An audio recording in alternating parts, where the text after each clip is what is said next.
Hello and welcome to UPSC and academy Hindi. आप सभी का स्वागत है दोस्तों। और आज हम एक बार फिर से आ चुके हैं और मैं आपको एनसीईआरटीज़ के बेसिक कॉन्सेप्ट जो कि रिलेटेड होंगे डाइजेस्टिव सिस्टम से, लेकिन पहले कुछ मैं पोषण न्यूट्रिशन के बारे में बात कर लेता हूं।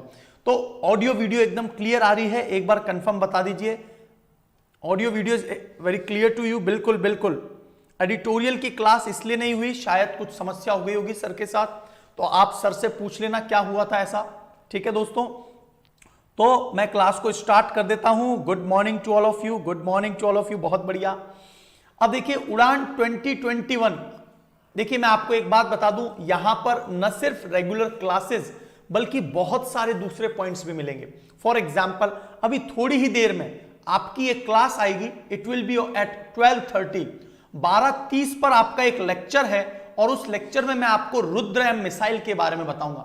आपने सुना होगा एंटी रेडिएशन मिसाइल्स, इसकी क्या आवश्यकता पड़ गई भारत को? अचानक से नहीं, ये पिछले 8 साल से इस पर रिसर्च चल रहा है। तो देखिए यूपीएससी उड़ान में आपको मैं आज साइंस एंड टेक्नोलॉजी के बेसिक कॉन्सेप्ट को करवाने वाला हूं। तो एक बार फिर से बेसिक कॉन्सेप्ट शुरुआत करते हैं। Good morning Kiran, Sahil, Lakshman Maurya ji, good morning to all of you. तो उड़ान प्रोग्राम में हम लोग मैगजीन्स भी देखेंगे, साइंस रिपोर्टर्स भी देखेंगे, क्विजेस भी करेंगे। मैंने क्विज ऑर्गेनाइज करवाया था।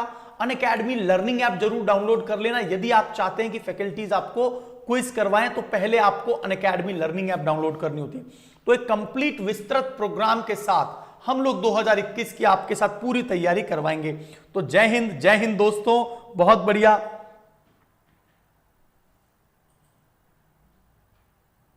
बिल्कुल पीडीएफ प्रोवाइड करेंगे आपको, बिल्कुल पीडीएफ प्रोवाइड करेंगे। आपकी जो पहली डिमांड है वो पीडीएफ प्रोवाइड करेंगे। लेकिन दोस्तों एक छोटी सी बात बताऊं मैं आपको, पीडीएफ में यदि सेम डे दे दूंगा तो मेरा स्टूडेंट्स वीडियोस नहीं देखेंगे। तो देखिए मैं चाहता हूं आप लोग मेरा वीडियो भी देखें, क्योंकि वीडियो में जो कॉन्सेप्चुअल बातें हैं तो मैं आपको हमेशा क्या करता था, 2 से 3 दिन के बाद मेरा वीडियोस दे दिया करता था। ठीक है, 2 से 3 दिन के बाद मेरा वीडियो आपको मिल जाया करता था, सॉरी पीडीएफ्स। तो पीडीएफ जरूर मिल जाएंगे, मैं आपको पूरे पीडीएफ्स देने की कोशिश करूंगा। कम से कम मैं तो प्रॉमिस करता हूं कि मेरे सारे के सारे पीडीएफ्स आपको मिल जाएंगे, लेकिन वो मिलेंगे कम से कम 3 या 4 दिन बाद या 2 दिन बाद, ताकि आप वीडियो को जरूर देखें। लाइक एंड शेयर जरूर कर दिया करो। Thank you. मैंने पढ़ लिया विपिन जी आपका कमेंट। चलिए आगे बढ़ते हैं। तो देखिए हम लोग कल बात कर रहे थे कुछ सर्वभक्षी के ऊपर, ऐसे जीव जो मृत चीजों को खाते हैं, है ना, ऐसे जीव जो स्कैवेंजर कहलाते हैं। स्कैवेंजर कौन होते हैं? जो मरे हुए जीव, जैसे कि कोई भी मृत शरीर है, हाइना, गिद्ध, तो उसको स्कैवेंजर कहा जाता है। इंग्लिश में देख लीजिए, देखो, scavengers are animal that live on dead and decay food, मरे हुए जीवों पर जो अपना जीवन निर्वाह करता है। लेकिन मैंने आपको एक टर्म और बताई थी जो यूपीएससी में बहुत बार पूछी जाती है, और वो है सैप्रोफाइट। ये क्या होते हैं? वे जीव, छोटे छोटे सूक्ष्म जीवाणु जो बहुत बड़े बड़े जो मांस होते हैं उनको सड़ाने का काम करते हैं, ताकि वो परमानेंट बायोडिग्रेडेबल हो जाए और इस मृदा की टॉप लेयर पर मिल जाए। तो आप जो स्मेल देखते हैं, जो बदबू आती है किसी भी जानवर के सड़ने की, एक्चुअल में वो जो सड़ रहा है वो जीवाणुओं के कारण है, और उन्हें ही हम लोग क्या कहते हैं? मृतोपजीवी। तो ये मृतोपजीवी कौन है? जितने भी जानवर, जितने भी सूक्ष्म जीव जो सड़े हुए पदार्थों के ऊपर लगते हैं, वो सैप्रोफाइट या मृतोपजीवी कहलाते हैं। एकदम क्लियर। अब देखिए आज मैं आपको कॉन्सेप्चुअल डिलीवरी दूंगा, बिल्कुल कॉन्सेप्ट की डिलीवरी दे देता हूं दोस्तों, आपको बहुत मजा आने वाला है। ओके, हाँ जी, मिल गया। तो देखिए बिल्कुल कॉन्सेप्चुअली बात कर लेते हैं। सबसे पहले मैं आ जाता हूं, हम लोग जो खाते हैं, हमारा जो आहार है, राइट, हमारा जो आहार है, 1 मिनट अभी बिल्कुल क्लियर कर देते हैं। सबसे पहले मैं बात करूंगा आहार पर, और हमारा जो आहार है उसमें पोषक तत्व कौन कौन से हैं उस पर चर्चा कर लेते हैं। तो शरीर की आवश्यकता के अनुसार हमें पोषक पदार्थ मिलने चाहिए, राइट। तो इसमें वे पदार्थ जो हमें बहुत ज्यादा मात्रा में चाहिए वो कौन है? प्रोटीन, कार्बोहाइड्रेट और वसा। यह बात याद रखना, प्रोटीन, कार्बोहाइड्रेट और वसा। प्रोटीन का क्या काम है? शरीर के विकास में, हमारे शरीर के ग्रोथ में, अंगों के निर्माण में यह प्रोटीन काम करता है। कार्बोहाइड्रेट क्या करता है? Daily, day to day life में जो हमें आवश्यकता होती है ऊर्जा की, डेली एनर्जी, उसके लिए हम लोग कार्बोहाइड्रेट पर ही निर्भर है और यह हमें ग्लूकोज C6H12O6 प्रदान करता है। और वसा हमें क्या देता है दोस्तों? वसा हमें फैट या वसीय अम्ल प्रदान करता है और इसकी मदद से हम लोग एक तो त्वचा के नीचे की जो मोटी लेयर है, परत है, ताकि ऊष्मा शरीर से कम बाहर निकले, वो परत बनाने का काम करता है वसा। एकदम क्लियर। और इसके अलावा हार्मोन्स के बैलेंस में भी यही काम करता है। और जो सूक्ष्म मात्रिक होते हैं जिनकी आवश्यकता कम है और या यूं कह लीजिए जो हमें पोषण नहीं देते, वो कौन से हैं? विटामिन्स, मिनरल्स और वाटर। कौन कौन से हैं? विटामिन्स, मिनरल और वाटर। ठीक है, तो यहां पे इससे हमें ऊर्जा नहीं मिलती, लेकिन हमारे डेली के आवश्यक कामों के लिए बहुत ज्यादा जरूरी है। तो सबसे पहले मैं आपसे बात करूंगा प्रोटीन की। दोस्तों सबसे पहले मैं आपसे बात करता हूं प्रोटीन की। मैं आपको ये प्रॉमिस करता हूं कि बिल्कुल बेसिक से शुरुआत करूंगा। आप मेरे प्रीवियस लेक्चर देखिए, मैंने बहुत एडवांस साइंस एंड टेक्नोलॉजी भी पढ़ाई है, लेकिन मैं चाहता हूं कि आपके एक एक कॉन्सेप्ट क्लियर हो जाए। एक और अनाउंसमेंट सुन लीजिए, कल 8 बजे 8 AM पर, ध्यान से सुन लीजिए, 8 AM पर 2015 में जितने भी मेंस के क्वेश्चंस आए थे, जो कि 4 मेंस के क्वेश्चन आए थे, उनको हम लोग चर्चा करने वाले। ठीक है, तो 8 AM पर आप जुड़ जाना। 4 क्वेश्चन विल बी देयर। तो 2015 के सभी क्वेश्चन पर चर्चा करेंगे। ठीक है, तो प्रोटीन का मतलब क्या होता है? प्रोटीन का मतलब होता है प्रथम स्थान। और प्रोटीन के खोजकर्ता कौन थे? मुल्डर। और नाम किसने दिया था? बर्जीलियस ने। यह बात याद रखना, नाम किसने दिया था? बर्जीलियस ने दिया था, है ना। अच्छा, एक और बात बताऊं मैं आपको, जो ये जो प्रतीक होते हैं, जैसे पोटेशियम का K, सोडियम का Na, राइट, कैल्शियम, तो ये जो प्रतीक चिन्ह भी दिए हैं, यह भी बर्जीलियस ने ही दिए थे सबसे पहली बार। एकदम क्लियर, बर्जीलियस ने ही पहली बार दिए थे। ठीक है, देखो ये जो यूपीएससी स्टूडेंट आपको ये जो नंबर दे रहा है, दोस्तों एक बात बताऊं मैं आपको, ये जो यूपीएससी नाम से जो यूपीएससी स्टूडेंट ये आपको जो नंबर दे रहा है, वो मेरा नंबर नहीं है, ये फेक स्टूडेंट है। इसका मतलब is the most fake person in his life. तो ये कहीं से भी मेरा कॉन्टैक्ट नंबर नहीं है, आप प्लीज इस पे संपर्क नहीं करेंगे।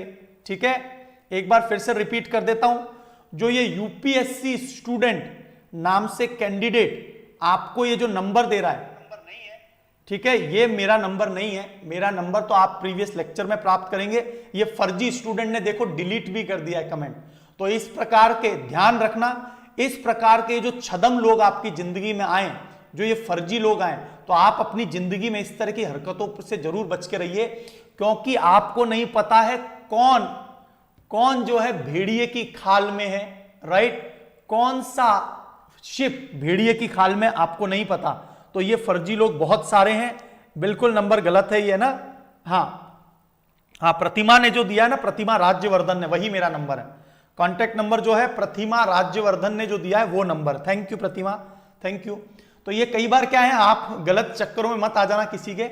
ठीक है, प्रतिमा ने जो नंबर दिया वही कॉन्टैक्ट नंबर। चलो, तो एमिनो अम्ल के बहुलक होते हैं। अब दोस्तों एमिनो अम्ल क्या होता है? तो एमिनो अम्ल ध्यान से देखिए क्या होता है। कार्बन, ये COOH, और एक होता है NH2, NH2, CH4 और H। तो इसमें COOH भी होता है, NH2 भी होता है। ठीक है, NH2 भी होता है। चलो ठीक है, तो देखिए शरीर के निर्माण, तो ये हमारे शरीर के निर्माण में मदद करता है। तो शरीर की संरचनात्मक घटक भी है ये। ठीक है, देखो यहां से हमें एक चीज बहुत इंपॉर्टेंट सीखने को मिलती है। कई बार आपको लोग गुमराह करते हैं, आप लोगों को समझदारी होनी चाहिए कि क्या वाकई में वो आपके लिए मददगार रहेगा या नहीं। बहुत ज्यादा इंपॉर्टेंट प्रश्न है दोस्तों। आप है ना अपनी जिंदगी में एक एक कदम को फूक फूक कर चलिए। अभी मैं हाल ही की एक घटना बताता हूं तो आपको उससे पता चल जाएगा। आजकल इतने फेक कॉल आ रहे हैं, आप में से कितने लोगों ने जमतारा का नाम सुना है? जमतारा, वहां से बहुत सारे फेक कॉल्स आ रहे हैं। आप लोग तो अमेजॉन, फ्लिपकार्ट पर क्या मंगवा लेते हैं, ऑर्डर्स दे देते हैं, बाद में वो फेक कॉल करके आपसे क्या करते हैं, बोलते हैं कि सर आपके कोई वो प्रोडक्ट पसंद नहीं आया तो मैं आपको क्या है पेमेंट वापस कर दूंगा, आपको एक लिंक पर क्लिक करना होगा। और जैसे ही आप उस लिंक पर क्लिक करते हैं और फिर वो बोलता है हाँ सर ओटीपी बता दीजिए आपका काम हो जाएगा, ओटीपी बताते ही आपके अकाउंट में से पैसा साफ हो जाता है। एकदम क्लियर है? तो इस प्रकार के बहुत सारे खतरनाक लोग हैं, तो सावधानी पूर्वक चलेंगे, हाँ या ना? ठीक है, चलिए। तो अब देखिए, एमिनो अम्ल के बहुलक शरीर के निर्माण में संरचनात्मक घटक के रूप में ये काम करते हैं, प्रोटीन, और अंगों के निर्माण में, अंगों के मरम्मत में, हम लोग जो ग्रोथ कर रहे हैं, इसीलिए बचपन में प्रोटीन, दूध, एग इत्यादि खिलाया जाता है ताकि हमारे शरीर का ओवरऑल विकास बहुत बहुत तेजी से चल सके। एकदम क्लियर है? बहुत ही तेजी से चल सके, अर्थात घाव भरने में सहायक होते हैं ये। ठीक है, घाव भरने में सहायक होते हैं। आईएएस राज तिवारी, क्यों डिमोटिवेटेड फील हो रहा है? बताओ क्या कारण है कि आपको डिमोटिवेटेड फील हो रहा है? ऐसा क्या हो गया आपकी जिंदगी में? तो जो गर्भवती महिला है, जो प्रेगनेंसी में चल रही है, उनको प्रोटीन का सेवन बहुत ज्यादा जरूरी होता है, राइट? और एक और बात, गर्भवती महिला को ब्लड की भी कोई कमी नहीं आनी चाहिए, और इसीलिए हम लोग छोटी बच्चियों को अभी से स्कूल लेवल पर आयरन की टैबलेट्स देते हैं। एकदम क्लियर? एकदम क्लियर? ठीक है, चलिए आगे बढ़ते हैं। तो देखिए, शारीरिक वृद्धि के लिए ये उत्तरदायी होते हैं, शरीर में नए नए ऊतकों के विकास में सहायक होते हैं, नए टिश्यूज, नए ऑर्गन के विकास में। और देखिए, ये शब्द प्रोटीन, अभी केवल प्रोटीन की बात हो रही है जो लगातार विकास में मदद करता है। प्रोटियोमिक्स, ये प्रोटियोमिक्स जो शब्द है यूपीएससी में कई बार पूछा गया है। प्रोटियोमिक्स जो है प्रोटीन की संरचना। अब मैंने आपको एक बात बताई, प्रोटीन एमिनो अम्ल से मिलकर बना है, और एमिनो अम्ल क्या होता है वो मैं दिखा देता हूं आपको। एमिनो अम्ल होता है ये, यहां पर COOH, यहां पर NH2, और ये यहां पर CH4 और ये H, ऐसे। तो ये एमिनो अम्ल है। बहुत सारे एमिनो अम्ल हैं, और उनके कॉम्बिनेशन से क्या बनते हैं दोस्तों? उनके कॉम्बिनेशन से बनते हैं प्रोटीन। तो इतने सारे एमिनो अम्ल हैं, 20 भी एमिनो अम्ल हो गए, तो आप सोचिए कितनी प्रोबेबिलिटी है, कितने सारे प्रकार के प्रोटीन बन सकते हैं। तो प्रोटीन के अध्ययन को हम लोग क्या कहते हैं? प्रोटियोमिक्स। बिल्कुल सही बोल रहे हैं, फॉलिक एसिड भी हमारे लिए बहुत ज्यादा इंपॉर्टेंट है। एक बच्चे ने बोला है फॉलिक एसिड, मैं उनको एक इंपॉर्टेंट इंफॉर्मेशन देता हूं। विटामिन B9 में पाया जाता है फॉलिक अम्ल। विटामिन बी का दूसरा नाम क्या है दोस्तों? फॉलिक अम्ल। आज मैं विटामिन पर भी बात करूंगा। विटामिन B9 को टेरोइल ग्लूटामिक अम्ल भी कहते हैं। टेरोइल ग्लूटामिक अम्ल, yes, it is also known as pteroyl glutamic अम्ल, vitamin B9। So proteomics, protein की संरचना का अध्ययन और उसके कार्यों का अध्ययन। तो प्रोटीन पर हम लोग, क्योंकि देखिए एंटीबायोटिक्स, एंटीजेंस, एंटीबॉडीज जो बनते हैं वो भी कहीं ना कहीं प्रोटीन से ही मिलकर बने होते हैं। तो जैविक पदार्थों का जो सूक्ष्म जीवाणु, अब एक और इंपॉर्टेंट पॉइंट आया, आपको पता है, मैंने आपको बताया कि ये जो सूक्ष्म जीवाणु होते हैं वो बड़े बड़े पदार्थों को छोटे पदार्थों में तोड़ते हैं। जो भी कोई जानवर मर गया उसके ऊपर सूक्ष्म जीव क्या करेंगे? उस बड़ी श्रृंखला के प्रोटीन को छोटी श्रृंखला में तोड़ते हैं ताकि मृदा के अंदर कार्बन सीक्वेस्ट्रेन हो जाए, मतलब कार्बन का प्रच्छादन हो जाए, कार्बन आसानी से अंदर मिल जाए। और इसीलिए तो कहा जाता है कि मृदा की टॉप लेयर ह्यूमस लेयर है, क्योंकि उसमें क्या है? पेड़ पौधे भी होते हैं और जीव जंतु मरते हैं, तो वो कार्बन के लिए रिच और प्रोटीन का भी काम करता है। तो जीवाणु और फफूंद जो इन चीजों को सड़ाने का काम करते हैं, उस प्रक्रिया को क्या कहते हैं दोस्तों? प्यूट्रिफिकेशन। उसी प्रक्रिया को कहते हैं प्यूट्रिफिकेशन। एकदम क्लियर? एकदम क्लियर? तो देखिए, प्यूट्रिफिकेशन से 3 प्रकार की अलग अलग गैसेस निकलती है। बहुत इंपॉर्टेंट पॉइंट है। जब भी, जैसे एक एग्जांपल सुनिए, आप लोग बहुत ज्यादा क्या सुनते हैं, आप लोग सुनते हैं कि जो गोबर गैस है उसको एक बंद चैम्बर में लगाकर सड़ाया जाता है, फर्मेंटेशन किया जाता है, किण्वन किया जाता है, तो वहां पर ये सूक्ष्म जीव ही उसका किण्वन कर रहे होते हैं। बिल्कुल नवाज शरीफ जी, आप बिल्कुल सही कह रहे हैं। उन छोटे छोटे जीवाणुओं को अपघटक या डिकम्पोजर कहा जाता है। बहुत बढ़िया नवाज शरीफ, आप बिल्कुल सही कह रहे हैं। नवाज शरीफ का नाम लेते ही मुझे पाकिस्तान के नवाज शरीफ जी की याद आ गई। अभी कुछ सालों से वो जेल में थे, हाँ या ना। तो जीवाणु और फफूंद बिल्कुल डिकम्पोजर कहलाते हैं, राइट, अपघटक कहलाते हैं। तो इनसे कौन कौन सी गैसेस निकलती हैं? तो कोई भी जीवाणु किसी भी पदार्थ को सड़ाता है तो उसमें से कौन सी गैस निकलती है? मीथेन, CH4 मीथेन निकलती है। सरोज कुमार बेहरा जी, इंग्लिश में भी आपको इतना ही सब कुछ हाइड्रोजन सल्फाइड ये इंग्लिश में ही तो है एक तरह से, है ना। जहां पर दिक्कत आएगी मैं इंग्लिश में ट्रांसलेट कर दूंगा।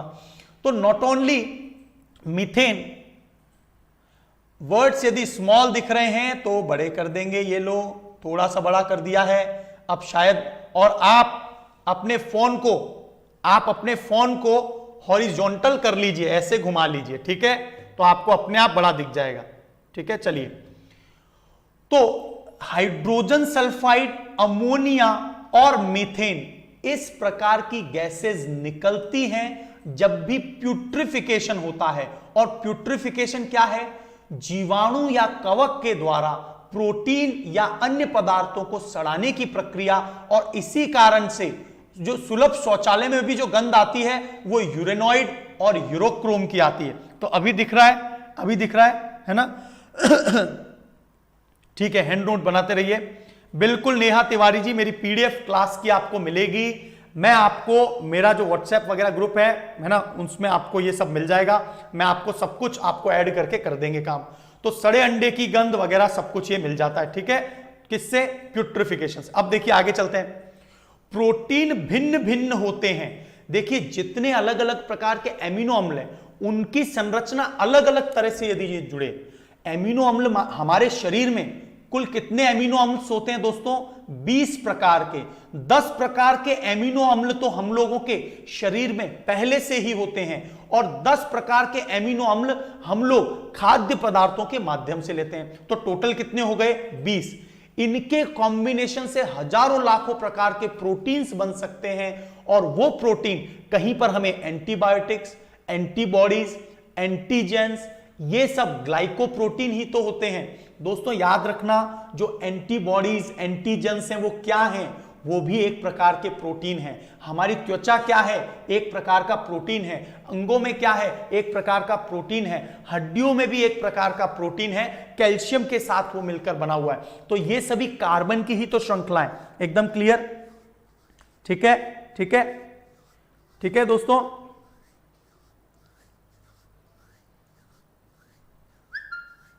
राइट, चलिए आगे बढ़ते हैं। तो देखिए एमिनो अम्ल के क्रम को बदलने को क्या कहते हैं? प्रोटीन। तो एमिनो अम्ल का क्रम यदि बदल जाता है तो प्रोटीन का क्रम परिवर्तित हो जाता है। एकदम क्लियर? तो पादप, जंतु, सूक्ष्म जीव, ये सभी भिन्न भिन्न प्रकार के प्रोटीन से मिलकर बने हैं। और ऐसा क्यों है? क्योंकि प्रोटीन की संरचना अलग अलग है।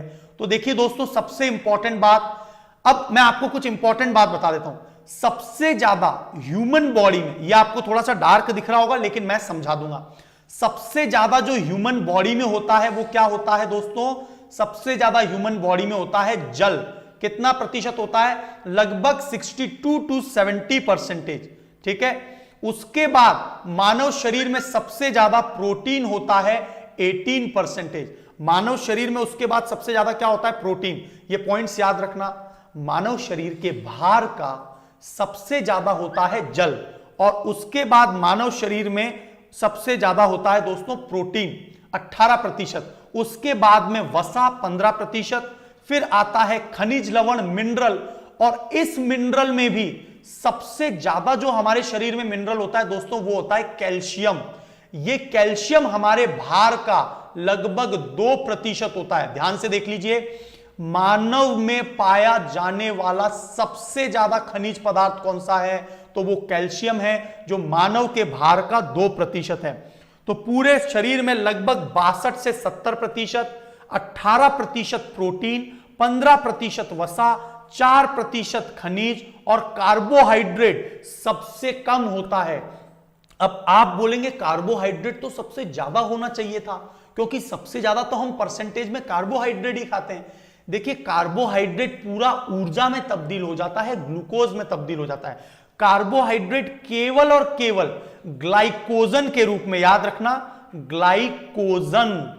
आपसे पूछा जाए मानव शरीर में कार्बोहाइड्रेट किस रूप में संचित रहता है, ग्लाइकोजन के रूप में। कहां संचित रहता है, हमारे लिवर यकृत में या फिर हमारी मांसपेशियों में।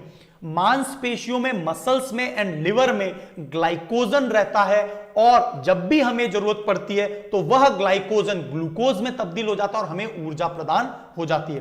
तो मानव शरीर में सबसे ज्यादा कैल्शियम है एज ए मिनरल, उसके बाद में फास्फोरस है। याद रखना प्रतीक, जो ये प्रतीक चिन्ह है ना, कैल्शियम, फास्फोरस, सोडियम, मैग्नीशियम, ये प्रतीक चिन्हों को देने वाले व्यक्ति भी बर्जीलियस थे, राइट। और प्रोटीन का जिसने नाम दिया है वो भी बर्जीलियस ही है, एकदम क्लियर। कैल्शियम से हड्डी और दांत बनते हैं। हमारी ऑफिसर बिटिया एनके बिल्कुल सही बोल रही है। ऑफिसर बिटिया सुनिए, ध्यान से सुनिए और अच्छी बात बताता हूं। आपसे पूछा जाए कि दांत ज्यादा मजबूत हैं या हड्डियां ज्यादा मजबूत हैं, तो आप क्या बताएंगे, दांत ज्यादा मजबूत हैं। And what is the reason, what is the reason बिटिया, ऑफिसर बिटिया, ऐसा क्यों है, क्योंकि हमारे दांतों में जो है ना कैल्शियम फ्लोराइड पाया जाता है, CaF2, लेकिन हड्डियों में यह नहीं पाया जाता। दांतों में कैल्शियम फ्लोराइड पाया जाता है, और आपको पता है फ्लोरीन के बंध बहुत प्रबल होते हैं। सबसे प्रबल अम्ल कौन सा है, हाइड्रोजन फ्लोराइड। हाइड्रोजन फ्लोराइड सबसे प्रबल बंध है। तो हां बिटिया, बिल्कुल, बहुत बढ़िया नाम रखा है आपने। तो कैल्शियम फ्लोराइड है ना, अब ये लड़का है या लड़की ये आपको पता लगाना पड़ेगा, क्योंकि यहां पर जो है स्यूडो कैरेक्टर है सारे, अपना छदम रूप लेके घूमते रहते हैं, बहरूपीय ज्यादातर आते हैं। तो एक बात मैं बता दूं आपको, इंटरनेट, सोशल मीडिया, फेसबुक, यहां पर आपको वैसे ज्यादातर बहरूपीय मिलेंगे, तो उनसे सावधान रहें। जैसे थोड़ी देर पहले मैंने आपको डिकोड करके बताया था एक और व्यक्तित्व को, है ना, बिल्कुल इनेमल। तो इनर्ट गैस, नवाज शरीफ जी बिल्कुल सही बोल रहे हैं, बड़ा मजा आ रहा है, आप लोग पार्टिसिपेट कर रहे हैं। Helium, neon, argon, krypton, xenon, radon, ये होती है इनर्ट गैस। लेकिन fluorine, chlorine, bromine, iodine, astatine, ये होते हैं हमारे हेलोजन, एकदम clear. Fluorine, chlorine, bromine, iodine, astatine, और उधर inert gas helium, neon, argon, krypton, xenon, radon, एकदम क्लियर है। दांत में इनेमल होता है, वो कैल्शियम फ्लोराइड के कारण ही तो दांत मजबूत है। नहीं बेटा, मैं ऑफिसर बिटिया एनके, मैं आपकी बात नहीं कह रहा हूं, मैं इन जनरल कह रहा था। मतलब मैंने ये बोला था, हो सकता है कि शी मे बी मेल और फीमेल, आप जो भी हैं आप जाने, लेकिन अपना ओरिजिनल नाम रखें, वो सबसे अच्छा है। तो कार्बन, हाइड्रोजन, ऑक्सीजन और नाइट्रोजन। तो देखिए अब मैं आपको बता देता हूं सबसे इंपॉर्टेंट बात, प्रोटीन के बारे में पूरी चर्चा चल रही है, बहुत शानदार चर्चा चल रही है। प्रोटीन का एक भी पॉइंट आपसे मिस नहीं होगा, क्योंकि वर्तमान समय में प्रोटीन को पढ़ना इसलिए आवश्यक है क्योंकि एंटीजन, एंटीबॉडी सभी प्रोटीन के ही बने होते हैं। तो ठोको लाइक वाइक बीच में करते रहो जो बच्चे नहीं आ रहे हैं, ठीक है। Carbon, hydrogen, oxygen, nitrogen. देखिए प्रोटीन में कार्बन, हाइड्रोजन, ऑक्सीजन, नाइट्रोजन ये तो सभी में होते हैं, ये तो कार्बोहाइड्रेट में भी होते हैं और वसा, लिपिड्स, फैट में भी होते हैं। कार्बन, हाइड्रोजन, ऑक्सीजन, नाइट्रोजन सब में होते हैं, लेकिन सल्फर और फास्फोरस प्रोटीन में ये भी तत्व पाए जा सकते हैं। और तत्वों का प्रतीक चिन्ह बर्जीलियस ने दिया, प्रोटीन का नाम किसने दिया, बर्जीलियस ने दिया, ठीक है। आगे चलते हैं। और हमारे शरीर में जो नाइट्रोजन युक्त अपशिष्ट पदार्थ होता है, जिसको निकालने का काम हमारा बाइल जूस करता है, बाइल जूस का मतलब पित्त रस। आपने सुना होगा बाइल जूस, पित्त रस जो हरे पीले रंग का होता है, वह बाइल जूस के अंदर क्या पाए जाते हैं दोस्तों? उसमें पाए जाते हैं यूरोक्रोम, राइट। यूरोक्रोम बिल्कुल मल को और मूत्र को अलग कर रहा है, राइट। तो बाइल जूस ही अपशिष्ट पदार्थ को अलग करता है, प्रोटीन का विघटन करता है। हमारे शरीर में यदि प्रोटीन का अपशिष्ट रह जाएगा तो वो हमारे लिए जानलेवा हो सकता है, ठीक है। तो हमारे शरीर से प्रोटीन के जो वेस्ट पदार्थ हैं वो तुरंत निकल जाने चाहिए। एकदम क्लियर? हां बिल्कुल सही बात बता रहे हैं। ग्रुप 14 मॉडर्न पीरियोडिक टेबल, बिल्कुल ठोको लाइक। चाइल्ड एंड बाइल, ओहो नो नो नो बेटा, आप थोड़ा सा गलत जा रहे हो। It is not child, it is Kyle, CYLE, Kyle होता है वो, काइल है ना। काइल भोजन को कहा जाता है, ठीक है, काइल तो भोजन को कहा जाता है। अच्छा, इनका एक डाउट मैं क्लियर कर दूं, जब भी हम खाना खाते हैं तो हमारी जो लार निकलती है, मुख में लार निकलती है, उसके साथ खाना जो मिक्स होकर गले की जो ईसोफेगस में जाता है, राइट, ईसोफेगस में जाता है, उसको कहते हैं बोलस। और जब भी आमाशय से अम्ल मिलकर, आमाशय के अंदर प्रबल अम्ल होता है, आमाशय से अम्ल मिलकर जब भोजन बनता है तो उसे काइल कहते हैं, ठीक है। और chyme and chyle, CHYME, chyme and chyle, तो ये भोजन का प्रकार है। बाइल तो जूस है। एक इंपॉर्टेंट बात बता दूं मैं आपको, जो बाइल जूस होता है, पित्त रस होता है, इसमें एंजाइम्स नहीं पाए जाते, जबकि जठर रस में, मतलब गैस्ट्रिक जूस में, पैनक्रियाटिक जूस में, इंस्टेंटाइनल आंतरीय आंत के रस में, सब में एंजाइम्स पाए जाते हैं। किसमें एंजाइम नहीं पाया जाता? पित्त रस में नहीं पाया जाता। और यह पित्त रस बनता कहां है? यकृत में, और स्टोर्ड कहां रहता है? पित्ताशय में। एकदम क्लियर हो रही है बात? बिल्कुल पीडीएफ देंगे आपको, पीडीएफ देंगे, कोई बात नहीं बेटा, है ना, बहुत अच्छा पढ़ रहे हो। लेकिन आपको पता है, ये बहुत बड़ी बात है कि काइम और काइल नाम की चीज आपको पता है, बहुत बढ़िया। तो अब देख लीजिए, जो मैंने आपको एक एग्जांपल बताया था, एमिनो अम्ल क्या होते हैं? OH, CH3, COOH और NH2, इन्हीं को हम लोग क्या बोलते हैं? एमिनो अम्ल। ये सबसे बेसिक एमिनो अम्ल है। एमिनो अम्ल बड़ी श्रृंखला का भी हो सकता है, और 20 प्रकार के कुल एमिनो अम्ल मानव शरीर में पाए जाते हैं, ठीक है। मानव शरीर में ये 20 प्रकार के एमिनो अम्ल पाए जाते हैं। तो देख लीजिए, total there are 20 types of amino acid, जिसमें से देखिए जो आवश्यक हैं, मतलब जिनको हमें भोजन के माध्यम से लेना है, जो हमारे शरीर में पहले से ही बनते हैं, वो तो आने वाले कई करोड़ों साल तक बनेंगे, जब तक ये मानव का जीवन है, ठीक है। जब तक मानव हमारे पृथ्वी पर रहेंगे, ये 10 प्रकार के एमिनो अम्ल हमेशा बनेंगे। लेकिन 10 प्रकार के एमिनो अम्ल्स को, हमको एमिनो एसिड्स को हमें बाहर से लेना होता है। एकदम क्लियर? ठीक है, एकदम क्लियर। तो ये पादप से प्राप्त होते हैं और हमारे शरीर में संश्लेषित होते हैं अनावश्यक। तो दोनों की संख्या कितनी है? 10 और 10। कभी आपसे ये पूछ लिया जाए मेथियोनाइन या लाइसिन, मेथियोनाइन और लाइसिन क्या है जो हमें बाहर से लेने होते हैं? प्रोटीन के बहुत सारे नाम हैं, इतने सारे प्रोटीन्स हैं। जैसे मैंने आपको एक उदाहरण बताया, ग्लाइकोप्रोटीन। तो ग्लाइकोप्रोटीन क्या है? जो एंटीजेंस एंटीबॉडी में है, जो रक्त कणिकाओं में है, ठीक है, जो प्रतिरक्षी तंत्र के तौर पे, इम्यून सिस्टम के तौर पे कार्य करता है, ठीक है। बेटा पूरी स्लाइड नहीं दिखाई देती है तो कोई बात नहीं, पीडीएफ मैं प्रदान करूंगा। आप लोग जो है मुझे इस लेक्चर के बाद नहीं, आप मुझे 1 बजे के बाद मैसेज कर देना। एक बात मैं आपको बताता हूं, मैं आपके जो चर्चा है उसको 2 से 3 बजे के टाइम पर आप मुझसे कोई भी बात करना चाहते हैं कर लिया करो, ठीक है। ये केवल मेरा समय दे पाऊंगा मैं, क्योंकि मेरे को और भी बहुत सारे काम होते हैं, ठीक है। तो ग्लाइसिन और ट्राइसिन, ये दोनों जो हैं, ये क्या है? हमारे शरीर में ग्लाइसिन तो ऑलरेडी पाया जाता है, ठीक है। तो आपसे पूछा जाए, बिल्कुल हाइड्रोक्लोरिक अम्ल बढ़ने से हमारे पेट में जलन होती है, तो सबसे ज्यादा प्रोटीन दुनिया में किस में पाया जाता है? यदि आपसे कभी यह प्रश्न आ जाए तो बताना स्पाइरुलिना। स्पाइरुलिना नाम का एक शैवाल है और कहां पाया जाता है? सांबर झील में।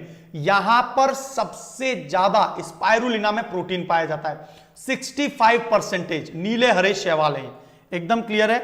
ठीक है, एकदम क्लियर है बेटा। मैं आपका नंबर अभी नोटिस थोड़ी कर पाऊंगा, मैं क्लास ले रहा हूं, ठीक है। मैं आपका नंबर कैसे नोटिस कर पाऊंगा, है ना? क्लास ले रहा हूं, फिर मेरे को मैसेज सर्च करना पड़ेगा। तो सोयाबीन, सबसे ज्यादा सोयाबीन में, देखिए अलग अलग बुक्स में अलग अलग बात दे रखी है। कहीं पर बोला जाता है सोयाबीन में 46% होता है, कहीं पर कहा जाता है सोयाबीन में 42%, किसी बुक में आपको 35% मिलेगा और कुछ बुक में 36% मिलेगा। अब इसके पीछे रीजन क्या है दोस्तों?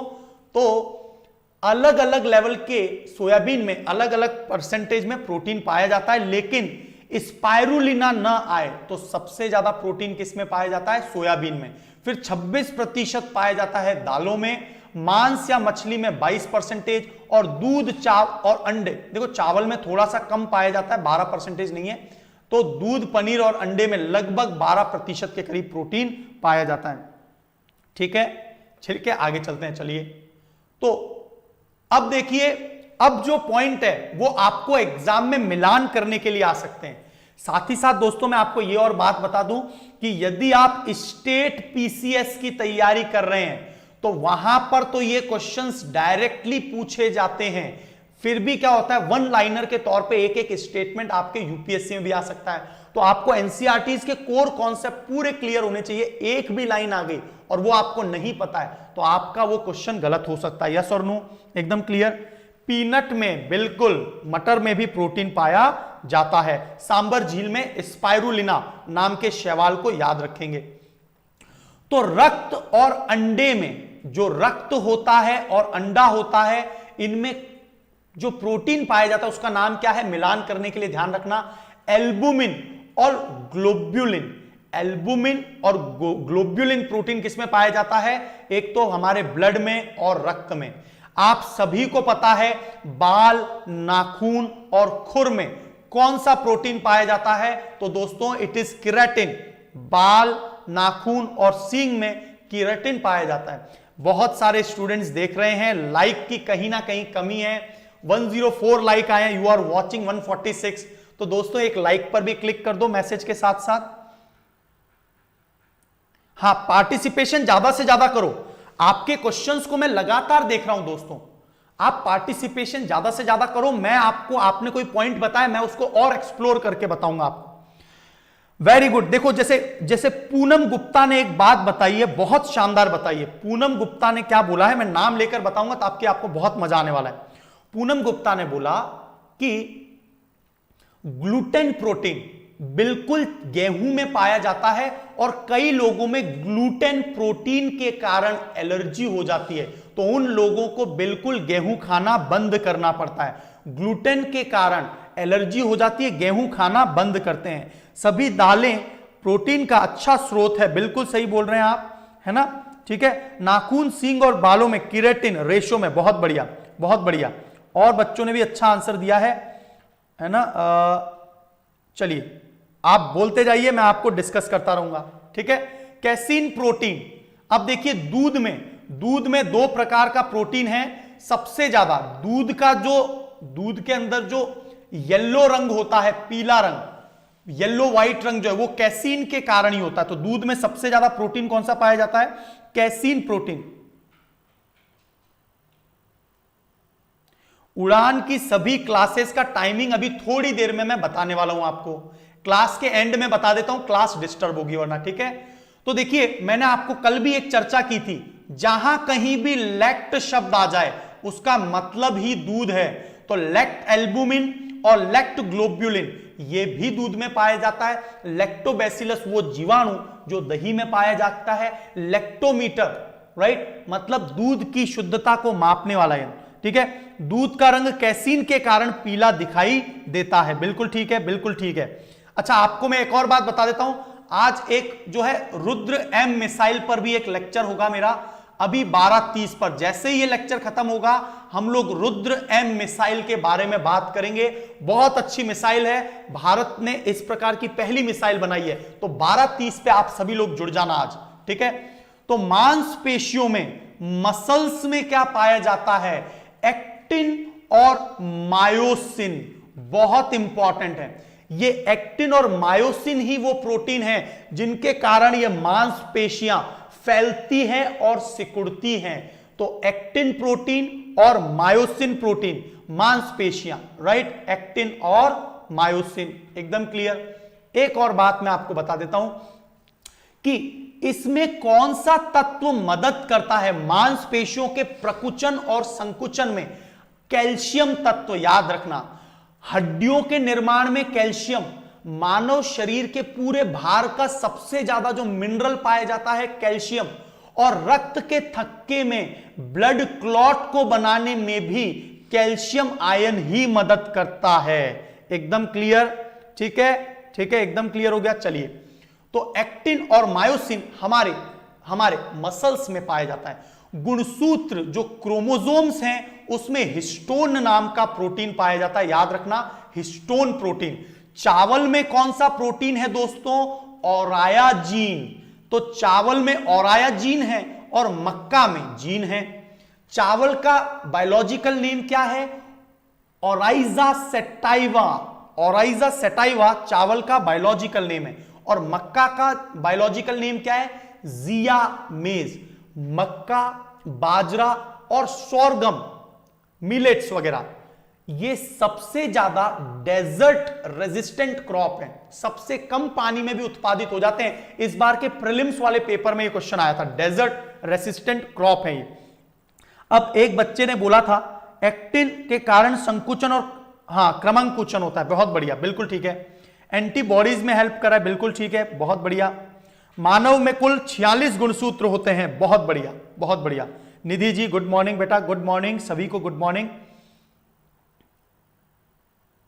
चलिए, गेहूं में ग्लूटेन, ये जो ग्लूटेन नाम का प्रोटीन है गेहूं में, वो एलर्जी करता है।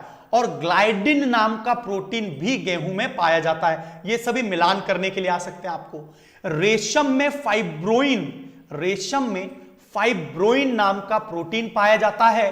और यहां पर ये जो लिखा है ये त्वचा, स्किन, डर्मेटोलॉजिस्ट, त्वचा के अध्ययन को डर्मेटोलॉजिस्ट कहा जाता है। तो देखिए, त्वचा में कोलेजन तंतु पाया जाता है। चावल और गेहूं जितने भी मोटे अनाज हैं उनमें कार्बोहाइड्रेट के, बिल्कुल कार्बोहाइड्रेट के अच्छे स्रोत हैं। चावल में तो बहुत मात्रा में कार्बोहाइड्रेट पाया जाता है। और देखिए कोलेजन तंतु, कोलेजन तंतु जो है, कोलेजन तंतु मानव शरीर में सबसे ज्यादा कौन सा प्रोटीन पाया जाता है? यदि आपसे यह प्रश्न आ जाए तो आप कैसे आंसर देंगे? जब आपको पता है मानव शरीर में सबसे बड़ा अंग कौन सा है, सबसे ज्यादा अंग कौन सा है? त्वचा है। और त्वचा में पाए जाने वाला सबसे ज्यादा प्रोटीन कौन सा है? कोलेजन है। तो कोलेजन प्रोटीन मानव में पाए जाने वाला सबसे ज्यादा प्रोटीन है। एकदम क्लियर, एकदम क्लियर, ठीक है, बिल्कुल, कोई बात नहीं। शाकिब आप लेट आए हैं तो कोई बात नहीं, कोई बात नहीं। इलास्टिन मानव में पाई जाने वाली सबसे ज्यादा प्रोटीन है। अब बात आ रही है खून का जो थक्का जमता है जिसमें कैल्शियम एटॉम मदद करता है, प्रोथ्रोम्बिन और फाइब्रिनोजेन। आपने दो चीजों का बहुत ज्यादा नाम सुना होगा। एक तो होता है हिपैरिन प्रोटीन, इसका नाम आपने जरूर सुना होगा, और एक यहां पर लिखा है फाइब्रिनोजेन। तो हिपैरिन हमारी रक्त की नलिकाओं में खून को जमने नहीं देता, और फाइब्रिनोजेन क्या है? हमारे शरीर में रक्त का थक्का जमाने में फाइब्रिनोजेन ही मदद करता है। कोलेजन सबसे ज्यादा प्रोटीन है, बिल्कुल। स्वीट पोटैटो में बिल्कुल सही बोल रहे, काफी हद तक स्किन का डर्मेटोलॉजिस्ट, बिल्कुल याद रखना आप ये सारी बातें।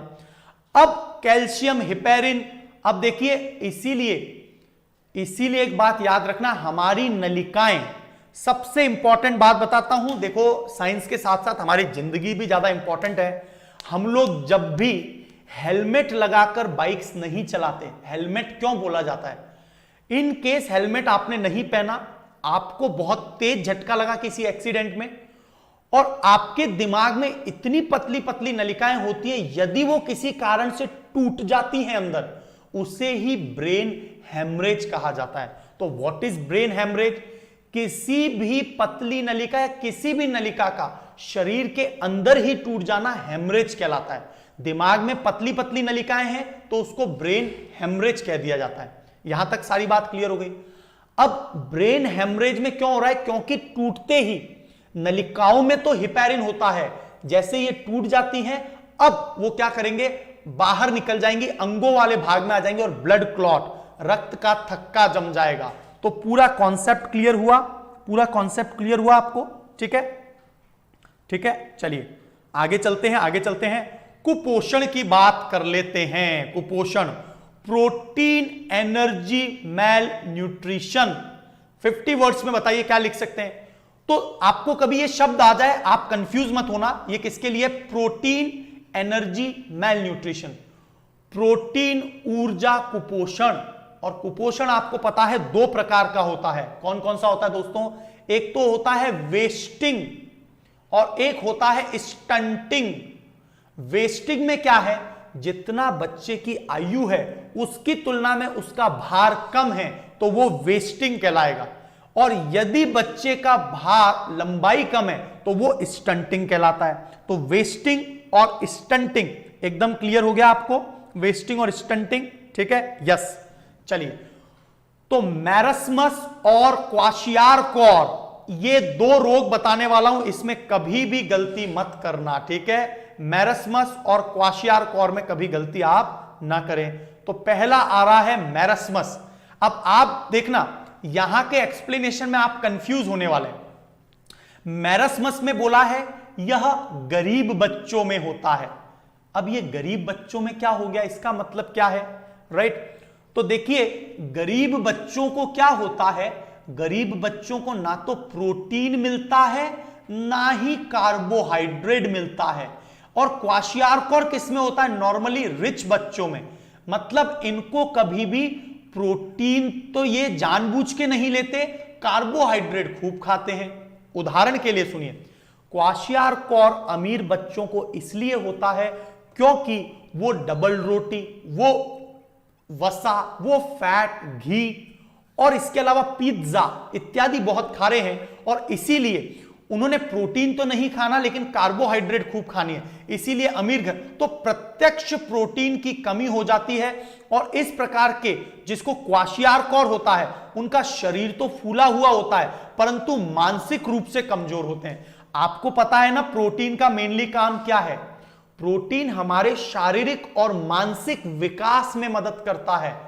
तो इनका शारीरिक विकास मोटे फूले हुए इसलिए हो जाते हैं, कार्बोहाइड्रेट और वसा खा रहे हैं। लेकिन प्रोटीन, संतुलित डाइट का मतलब होता है प्रोटीन, विटामिन और वसा, मिनरल्स सभी को संतुलित मात्रा में प्रदान किया जाए।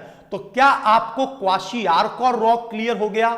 क्वाशियारकोर रोग क्लियर हो गया आपको दोस्तों? एकदम क्लियर है। मैरस्मस रोग पढ़ लें, गरीब बच्चों में होता है। क्यों? क्योंकि इनको ना तो कार्बोहाइड्रेट मिलता है, ना प्रोटीन, ना वसा, तो ऊर्जा की भी कमी रहती है। और इनका शरीर क्या है? बहुत दुबला पतला होता है, लेकिन अजीब से आकार का। देखिए इनका शरीर, देखिए ऐसा पतला दुबला होता है, लेकिन पेट अजीब सा बाहर निकला होता है। और यदि किसी गरीब बच्चे का ऐसा पेट बाहर निकला है और उसका शरीर बहुत कमजोर है, तो तुरंत समझ जाना उस बच्चे को मैरस्मस रोग है। मैरस्मस रोग किसे है? यस, क्वाशियारकोर को अमीर बच्चे, क्वाशियारकोर से मानसिक रोग। मैरस्मस का मतलब शारीरिक भी और मानसिक भी, और इन दोनों को हम लोग क्या कहते हैं? प्रोटीन एनर्जी मैल न्यूट्रिशन। तो सभी चीजों को संतुलित मात्रा में खाना होता है। तो क्या मेरी कहानी पूरी समझ में आ गई है प्रोटीन एनर्जी मैल न्यूट्रिशन पर? Are you enjoying? If you are enjoying तो डेली 11 बजे जुड़िए। एक इंपॉर्टेंट नोटिस और दे देता हूं, अभी का अभी मतलब ये क्लास के बाद आप मुझे अनअकैडमी लर्निंग ऐप पर भी फॉलो कर सकते हैं। My name is Rudra Gautam, मेरा नाम क्या है? रुद्र गौतम। और मैं आपको डेली अनअकैडमी लर्निंग ऐप पर फ्री क्लास लेता हूं 7 PM पर, शाम 7 बजे मैं एनवायरमेंट एंड इकोलॉजी की क्लास वहां पर पढ़ाता हूं। बहुत अच्छे क्वेश्चंस की चर्चा करता हूं, डेली 10 एनवायरमेंट के टॉपिक्स कवर कर देता हूं। ठीक है, तो Rudra Gautam is my name, Unacademy learning app पे जरूर फॉलो कर लेना। पीडीएफ आपको मैं प्रदान करूंगा, आपको ऊपर कई जगह कांटेक्ट नंबर बच्चों ने दे दिए हैं, तो वहां से आप मुझसे मैसेज कर लीजिए, मैं आपको किसी ना किसी ग्रुप में जोड़कर आपको ज्यादा से ज्यादा तैयारी करने की कोशिश करवाएंगे। ठीक है, एकदम क्लियर। अफ्रीका में सबसे बड़ी प्रॉब्लम है, बिल्कुल सही बोल रहे हैं, African Nations has the largest problem in regard of nutrition. कुपोषण के लिए अफ्रीकन देशों में बहुत ज्यादा समस्या है। तो यहां तक सारी बात क्लियर हो गई, एकदम आपको एकदम क्लियर हो गई है। तो दोस्तों एक बात बताइए, आज की क्लास को मैं यहीं पर रोक देता हूं। ठीक है, एक इंपॉर्टेंट बात सुनना, और कल वाली क्लास में हम लोग कार्बोहाइड्रेट और वसा को पढ़ेंगे। कार्बोहाइड्रेट और वसा, आज प्रोटीन के बारे में पढ़ा, और जब हम कार्बोहाइड्रेट, वसा, प्रोटीन ये पढ़ने के बाद में मिनरल्स, विटामिन ये सब को पढ़ लेंगे, तब मैं आपको बताऊंगा बैलेंस्ड डाइट क्या होता है। ठीक है, बैलेंस्ड डाइट क्या होता है ये आपको मैं बता दूंगा। एकदम क्लियर है, बैलेंस्ड डाइट क्या होता है मैं आपको बता दूंगा। आप ऊपर के मैसेज में कहीं ना कहीं मेरा नंबर प्राप्त कर सकते हैं। ठीक है, ऊपर मैसेज में कहीं ना कहीं नंबर है। क्लास अच्छी लगी आपको, बहुत बढ़िया, लाइक कर दो यार, जाते जाते लाइक वाइक करा करो, दोस्तों में शेयर कर दिया करो। अब देखिए, मैं आपको लास्ट में फाइनली मैं आपको एक रिवीजन करवा देता हूं। तो पोषक तत्व कौन है भाई? पोषक तत्व ये एनसीईआरटी पे आ चुका हूं, अभी तक एडवांस कॉन्सेप्ट दे रहा था, अब एनसीईआरटी पे आ चुका हूं। कार्बोहाइड्रेट, प्रोटीन, वसा, विटामिन और खनिज लवण, ये सभी जिसमें मिलते हैं उसे बोला जाता है कंप्लीट डाइट। ये सभी जिसमें मिलते हैं उन्हें बोला जाता है कंप्लीट डाइट। एकदम क्लियर है। भोजन में आहार, फाइबर और पानी दोनों शामिल होते हैं। कार्बोहाइड्रेट और वसा मुख्य रूप से हमारे शरीर को ऊर्जा देते हैं। प्रोटीन भी ऊर्जा देता है, सबसे ज्यादा पर ग्राम एनर्जी जो होती है 9.3 किलो कैलोरी, ये सबसे ज्यादा। देखो, according to the policies and terms and conditions, मैं क्या है कांटेक्ट नंबर नहीं दे सकता, तो पहले के लेक्चर्स में अवेलेबल है, तो अभी मैं कांटेक्ट नंबर नहीं दे सकता, बोर्ड पे नहीं लिख सकता। कार्बोहाइड्रेट हमें ऊर्जा देते हैं, रोजमर्रा की ऊर्जा के लिए हम लोग कार्बोहाइड्रेट खाते हैं। वसा ये सबसे ज्यादा ऊर्जा देते हैं 9.3 किलो कैलोरी।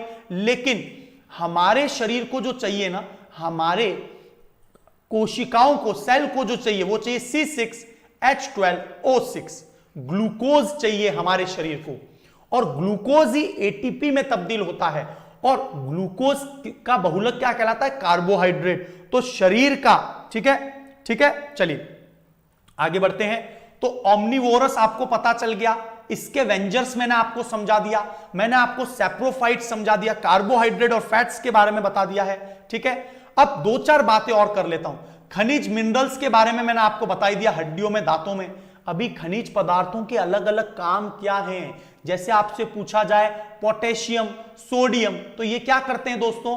ये हमारे शरीर में रक्त के प्रवाह, हार्ट के पंपिंग में, और जो सिग्नल संदेश होते हैं, ये आयन एक स्थान से दूसरे स्थान पर ये आयन ही लेकर जाते हैं। तो अलग अलग प्रकार के एटॉम का अलग अलग काम है। ठीक है, चलिए प्रोटीन ये शरीर के खाद्य पदार्थ, ये आपने बात। अच्छा, रफेजेस क्या होता है? बहुत इंपॉर्टेंट है, ये सबसे इंपॉर्टेंट टर्म है, कभी मत भूलना इसको। रफेजेस, राइट, रफेजेस, या फिर इनको हिंदी में कहा जाता है, हिंदी में एक बहुत ही शानदार शब्द है इनके लिए, रफेजेस, रुक्षांश। यस, हिंदी के लिए जो वर्ड है ना रफेजेस का, वो है रुक्षांश। अब यहीं पर एक बच्चे ने बताया था बिल्कुल कि फॉलिक अम्ल, विटामिन B9, जो भी फाइबर की चीजें हैं हमारे शरीर में किसको कम करने की कोशिश कर रही हैं?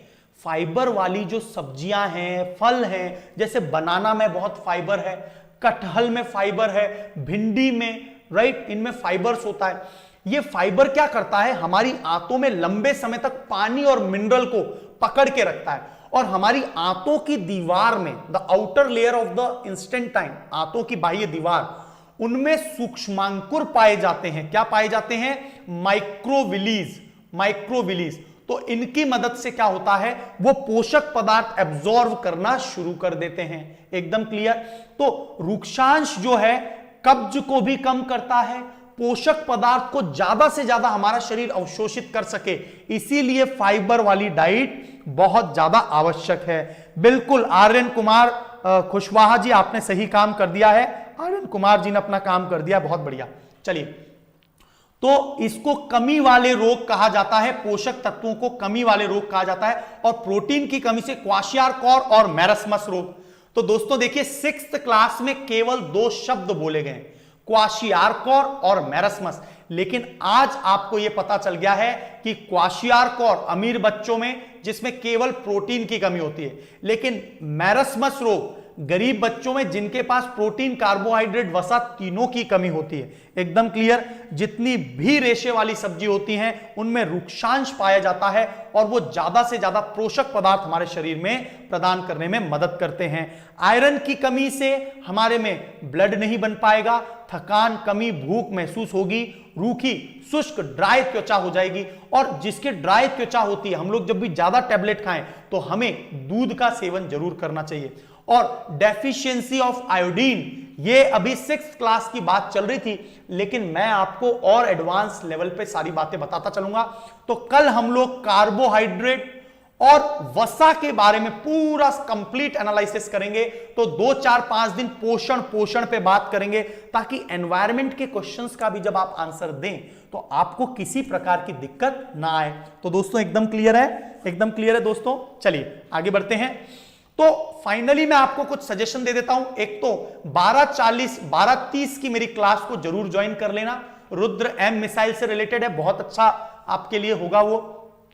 कल 8 AM पर, कल सुबह 8 बजे अल सुबह हम 2015 के मेंस के जितने भी क्वेश्चंस आए थे उसको Hindi, English, in depth answer कैसे लिखे जाते हैं उस पर चर्चा करेंगे। तो अभी देख लीजिए, वो मेरा जो थंबनेल है अभी से बना हुआ है, तैयार पड़ा है। ठीक है, ठोको लाइक ठोक दो। बिल्कुल घेंगा रोग होता है, गोइटर रोग होता है, घेंगा रोग, यहां पर गला बहुत फूल जाता है। ठीक है, तो मंद विकास हो जाता है, क्योंकि थायराइड जो है विकास करने में भी मदद करता है।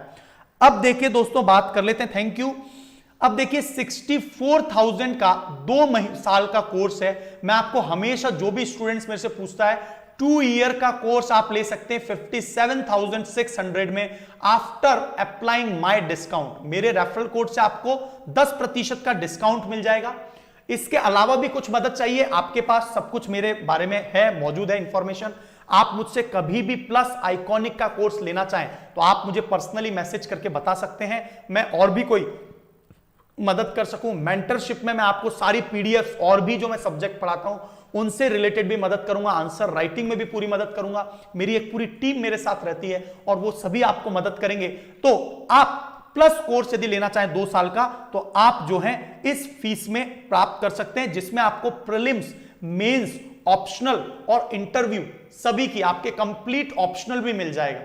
और ऐसा नहीं है किसी और कोचिंग संस्थान या किसी भी और ऑनलाइन कोचिंग सेंटर है जहां पर फिक्स फैकल्टी होते हैं कि पॉलिटी यही पढ़ाएंगे। यहां पर आपको 100 to thousands ऑफ फैकल्टीज हैं। आपको जिसका पसंद आता है कि मुझे ये टॉपिक इन सर से पढ़ना है, वो टॉपिक उन सर से, एथिक्स एंड इंटीग्रिटी का ये पार्ट उनसे पढ़ना है, तो इतना wider, and this vibrancy is not provided by any of the coaching institution in all over India. तो ये सबसे इंपॉर्टेंट वाइब्रेंसी है अनअकैडमी लर्निंग ऐप की। तो अनअकैडमी लर्निंग ऐप डाउनलोड कर लीजिए, और 25 तारीख को जो एस्पायर टेस्ट होगा उसमें आप स्कॉलरशिप प्राप्त करना चाहते हैं तो वहां पर स्कॉलरशिप आपको मिल जाएगी। एस्पायर टेस्ट में जरूर एनरोल हो जाना दोस्तों, ठीक है। तो अनअकैडमी लर्निंग ऐप पर live structured classes, unlimited classes, doubt clearing session, PDF download कर सकते हैं, टेस्ट सीरीज आपको मिल जाती है और सही डायरेक्शन में आपकी तैयारी हो जाती है। This is my referral code. Any time आप जब भी ऑल ओवर इंडिया जितने भी एग्जाम्स हैं किसी में भी मेरा ये कोड अप्लाई होता है। This is my name RP sir 10, ठीक है। इस पर आप ले सकते हैं। आप देखिए, आप दूसरों से ज्यादा तेजी से ग्रोथ करना चाहते हैं, आप चाहते हैं आपका ये दूसरा समय जो वेस्ट ना हो, आप चाहते हैं टू बी पॉइंट फैकल्टी बहुत ही डेडिकेटेड बिल्कुल आंसर राइटिंग पे काम करे, तो आप देखिए, आप ये तो जानते हैं फ्री वाली चीज एक लिमिट तक फ्री ही होती है। जब हम लोग टेक्निकली किसी में साउंड होना चाहते हैं तो कहीं ना कहीं उसकी वैल्यू भी हमें समझ आती है। तो वैल्यू समझना है तो आप अपने आप को एनरोल करवा सकते हैं। इसमें आपके लिए एक सफलता जल्दी अर्जित करने वाली बात है, अदरवाइज सफलता थोड़ा सा डिले हो जाता है। तो बेटा शिक्षा माहेश्वरी, एक बार फिर से टाइमिंग मैं बता देता हूं आपको, शिक्षा पूछ रही है टाइमिंग और क्या होगा, तो एक बार बता देता हूं दोस्तों। देखिए, पहला तो 8 AM पर मेरी क्लास आएगी जिसमें मैं मेंस की आंसर राइटिंग करवा दूंगा। सेकंड मेरी क्लास आएगी 11 AM पर, ठीक है, जहां पर मैं कॉन्सेप्ट सिलेबस कॉन्सेप्ट कवर कर रहा हूं। तीसरी मेरी क्लास आएगी आपकी 12:40 पर या 12:30 पर, जब मैं कभी स्पेशल लेक्चर बनाऊं, जैसे इकोनॉमिक्स में नोबेल पुरस्कार अभी मिल चुका है, राइट, रुद्र एम मिसाइल है, अभी हमने एक स्पेशल यूवी सैनिटाइजर बनाया है, राइट। तो जितने भी स्पेशल टॉपिक्स हैं, और कल की डेट में टुमारो विल बी 15 अक्टूबर, तो कल तो अब्दुल कलाम जी के बारे में बात करना बहुत जरूरी है, क्योंकि अब्दुल कलाम जी का जन्म दिवस है। यस और नो, एकदम क्लियर है, बिल्कुल। इस नाम से सर्च कर लीजिए, यहां पर टेलीग्राम चैनल भी इन्होंने बता दिया। रश्मि Prajapati ji, thank you very much, इन्होंने टेलीग्राम चैनल भी बताया, देखिए, थैंक यू। तो आइकॉनिक और प्लस सब्सक्रिप्शन, आइकॉनिक में आपको पर्सनलाइज कोच मिल जाता है, डेडिकेटेड डेली मेंस के आंसर राइटिंग की प्रैक्टिस हो जाती है, स्टडी प्लानर आपको मिल जाता है जिसमें एक पूरा कैलेंडर होता है, पर्सनलाइज फीडबैक मिल जाता है। This is what the iconic subscription. तो इसमें आपको एक व्यक्तिगत रूप से, आपको टेलीफोनिकली आपको एक पर्सन मदद करेंगे, आंसर राइटिंग के फ्लो के बारे में बात करेंगे, ठीक है। बिल्कुल वैल्यूएबल है, बिल्कुल बिल्कुल वैल्यूएबल है, बिल्कुल आपका समय सबसे ज्यादा कीमती होता है। तो ये मेरा रेफरल कोड है, मेरे अपने प्लस पे कोर्स आते हैं, और hundreds and thousands of faculties Unacademy पर पढ़ा रहे हैं जिनके कोर्सेज अवेलेबल हैं, आप सभी को देख सकते हैं एनी टाइम एनीवेयर, है ना। तो this is the 14 October today. आज की क्लास में यही समाप्त करता हूं। सो जय हिंद, लाइक एक बार जरूर कर देना। So Jai Hind, God bless you all. और 12:30 पर हम लोग Rudra M missile, the anti radiation missile के बारे में बात कर रहे हैं, तो स्टे ट्यून। Thank you.